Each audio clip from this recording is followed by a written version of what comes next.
Before commencing the install, perform a vehicle inspection. Check that the subfloor is fastened properly and that any movements between the panels are eliminated.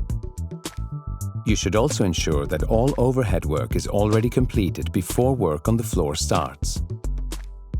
If the wood has been treated with insecticide or fungicide, allow it to stand for 30 days, or as recommended by the manufacturer, in a dry, warm atmosphere so that the treatment chemicals dry out completely. Note that an impregnated subfloor, for example plywood, is normally less absorbent than a non-impregnated one and may cause the adhesive to take longer to set.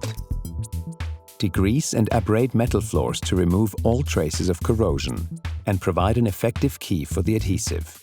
The surface should be flat and smooth. Follow the subfloor manufacturer's recommendations. Abrade the surface to provide an adequate surface for the adhesive to bond to the surface of the subfloor. Correct subfloor preparation is of the utmost importance to a high-quality installation. This is our recommended method for all subfloor surfaces.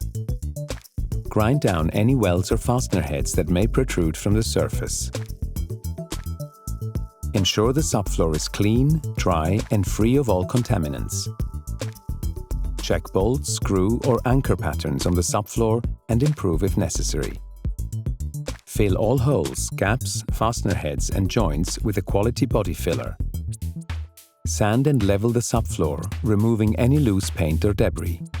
Ensure the subfloor is smooth, flat, and free of any irregularities that may telegraph through the new floor covering. Resand as needed.